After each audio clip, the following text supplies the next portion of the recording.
Hello everyone. आज हम N era of darkness book के समरी के बारे में डिस्कस करेंगे जो शशि थरूर के द्वारा लिखी गई है, मतलब शशि थरूर ने लिखी है। और हम इसकी समरी देखेंगे कि एन एरा ऑफ डार्कनेस में शशि थरूर ने क्या बताने की कोशिश की है। पहले हम देखते हैं कि शशि थरूर कौन है। शशि थरूर एक ऑथर है और बहुत ही फेमस रिनाउंड पॉलिटिशियन है, और वो कांग्रेस पार्टी से जुड़े हुए हैं और वो एक्सटर्नल अफेयर मिनिस्टर भी रह चुके हैं कांग्रेस पार्टी में। उनका जो बर्थ है वो हुआ है 9 मार्च 1956 लंदन में। उनका एक फेमस कोट है जो उन्होंने यूज़ किया है इस बुक में। History is neither for excuses nor for adventure, it's all about educating ourselves. ठीक है, तो आप ये कोट को अपने पेपर में एग्ज़ाम में यूज़ कर सकते हो फॉर गुड मार्क्स। इसका मतलब है कि हिस्ट्री कोई एक्सक्यूज़ेस के लिए नहीं है, ना कोई एडवेंचर के लिए है, ये अपने आप को एजुकेट करने के बारे में है। और इस बुक में शशि थरूर ये भी बताते हैं कि जो बताया गया है लोगों को, मतलब लोगों को ये गलत बताया गया है कि ब्रिटिशर्स ने इंडिया के लिए बहुत ही अच्छा किया है, बहुत डेवलपमेंट की है।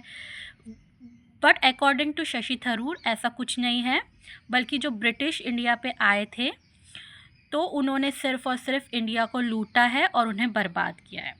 तो हम समरी देखते हैं कि जो एक ये एरा ऑफ डार्कनेस बुक है जो शशि थरूर के द्वारा लिखी गई है, ये एक बहुत ही इम्पॉर्टेंट बुक है जिसमें क्या बताया गया है, भारत पर ब्रिटिश ने जब राज किया, जब उन्होंने शासन किया, उसका सच उन्होंने सामने रखा है। ठीक है, उन्होंने बताया है इस बुक में, ये गलत साबित करने की कोशिश की है कि जो ब्रिटिशर्स थे उन्होंने यहाँ पे बहुत ही डेवलपमेंट किया है, इम्प्रूव किया है इंडिया को। बट ऐसा कुछ नहीं है। उन्होंने क्या किया है, इंडिया को, उनको विकास से रोका है, आगे बढ़ने से रोका है, उनका विनाश किया और उनका मिसयूज़ किया है। ठीक है, उनका शोषण किया है। और थरूर कहते हैं कि जो अंग्रेज़ है उनके आने से पहले जो भारत था वो बहुत ही रिच कंट्री था। ठीक है, उनका 23% ग्लोबल जीडीपी था अपना इंडिया का।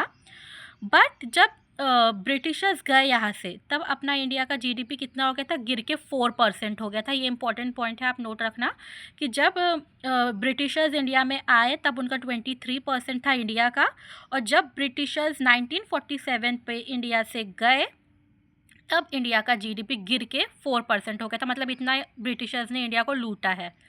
ठीक है, तो वो ये कहते हैं कि जब भारत पे जो व्यापार था, ठीक है, भारत में जो व्यापार था वो बहुत ही मजबूत था। पहले वहाँ पे इंडिया पे कपड़े, मसाले और जो अपने धातु है, मेटल्स है, और जो आर्टिकल बनते हैं ना, जो हाथों से बनाते हैं, हस्तशिल्प जिसको कहते हैं, उसका बहुत ही बड़ा उद्योग था इंडिया में। लेकिन जब ब्रिटिश शासन आया तो जो हैंडमेड आर्टिकल्स होते हैं वो, उसका भी बहुत बड़ा बिजनेस था इंडिया में। पर जब ब्रिटिश लोग आए, ब्रिटिश शासन हुआ यहाँ पर, तो यहाँ की जो इकोनॉमी है वो बहुत ही गिरती गई। ठीक है, और जो यहाँ का गुड्स थे, ठीक है, जो यहाँ के रॉ मटेरियल्स थे, वो उन्होंने क्या करा, लेकर गए अपने ब्रिटिश में और मेड इन इंग्लैंड का यहाँ पर बेचने लगे। मीन्स कि जो इंडिया का रॉ मटेरियल लेके ब्रिटिश का स्टैंप लगाकर इंडिया में ही बेचने लगे। इसके वजह से जो इंडिया की जीडीपी है वो गिरने लगी। ठीक है, और इसके वजह से उन्होंने क्या किया, इंडिया का सामान ले जाकर इंग्लैंड का डेवलपमेंट किया और इंडिया का कोई डेवलपमेंट नहीं किया है। ठीक है, बल्कि इंडिया को लूटा है। और इसमें, इस बुक में इस बात का भी जिक्र किया गया है कि यहाँ पर इंडिया में 1943 में इंडिया में क्या हुआ था, भूखमरी हो गई थी। मतलब लोगों के लिए खाने के लिए कुछ भी नहीं था, अकाल पड़ गया था। According to an era of darkness book के अकॉर्डिंग शशि थरूर ने बताया है कि 1943 में बंगाल में बहुत बड़ा अकाल आ गया था जिसमें 30 लाख लोग मारे गए थे। ठीक है, 30 लाख लोग मारे गए थे। और उस समय ब्रिटिश सरकार ने क्या किया, इंडिया की कोई मदद नहीं की और उन्होंने क्या किया, लोगों को मरने दिया। ठीक है, और अनाज को क्या कर दिया, छुपा के रखा अपने गोडाउन्स में।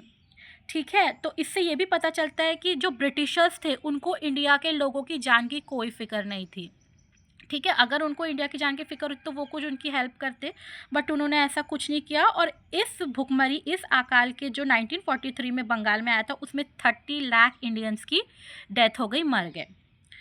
ठीक है, और थरूर ये भी बताते हैं अपनी बुक में कि जब अंग्रेज़ों ने भारत में जो कानून, जो जुडिशरी लाई है, ठीक है, कानून और जो शिक्षा की व्यवस्था बनाई है, मतलब जो एजुकेशन सिस्टम और जुडिशरी सिस्टम, वो कोई भी इंडिया के फेवर में या उनके भले के लिए नहीं था। ठीक है, सिर्फ उनका मकसद क्या था कि ऐसे कुछ लोगों को इकट्ठा करना जो इंग्लिश लैंग्वेज में बात कर सके, है ना। उसका ही अपन आज तक देखते हैं इम्पैक्ट कि अपना इंडिया का एजुकेशन 100% इंग्लिश में ही चल रहा है।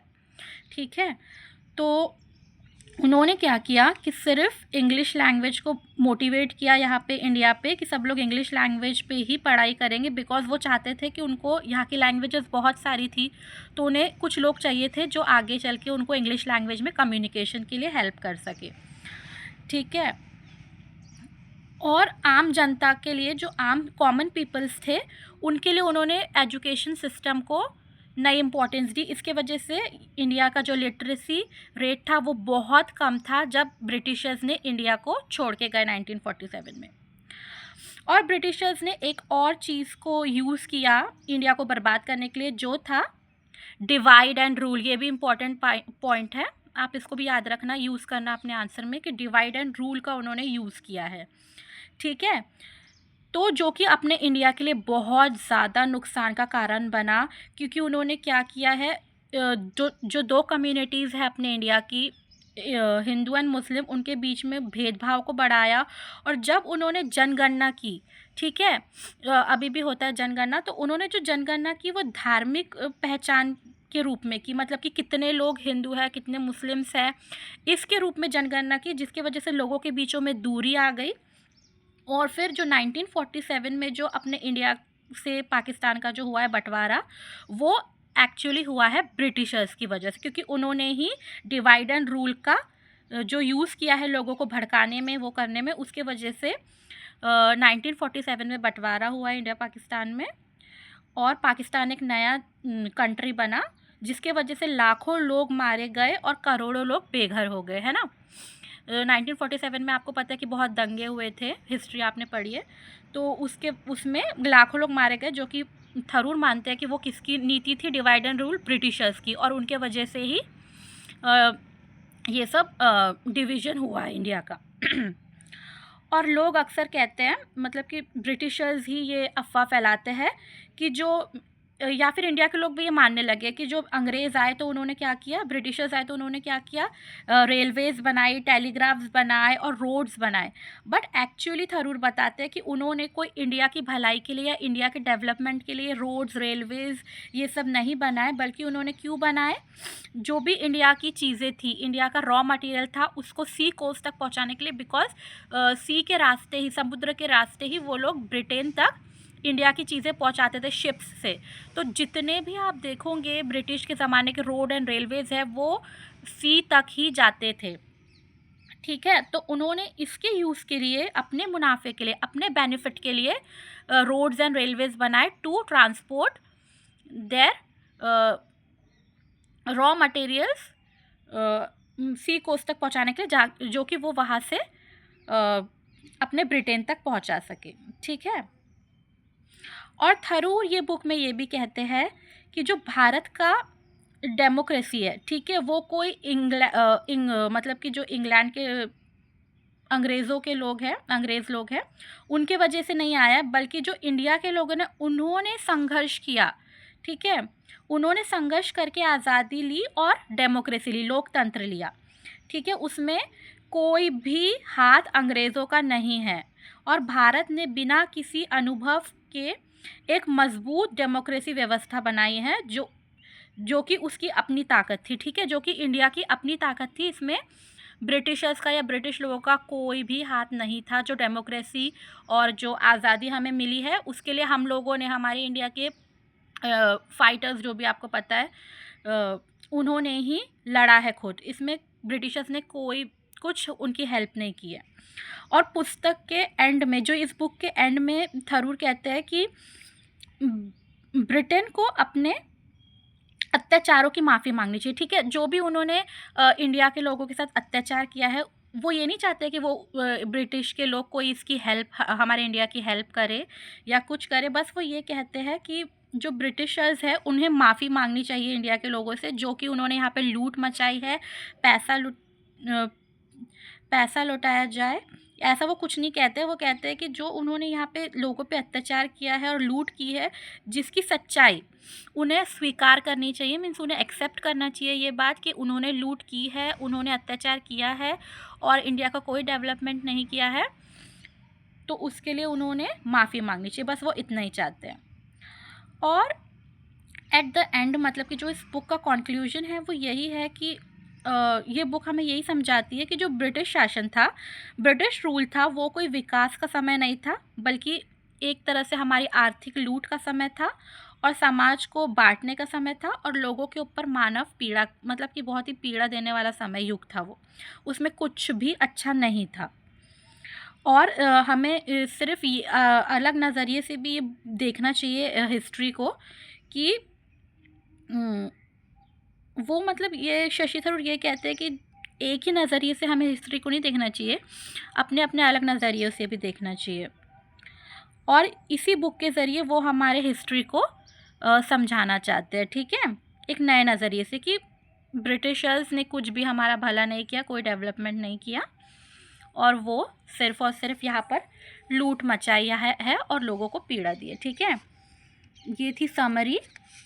और आप एक बार देख लो उसका इंग्लिश ट्रांसलेशन भी, जो कि हमने कुछ पेजेस में कन्वे करने का कोशिश किया है।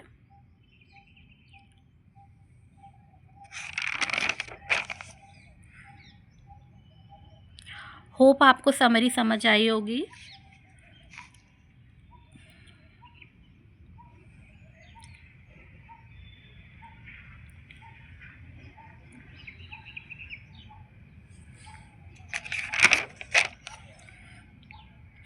Thank you so much. Hope it will help you to understand the summary of an era of darkness.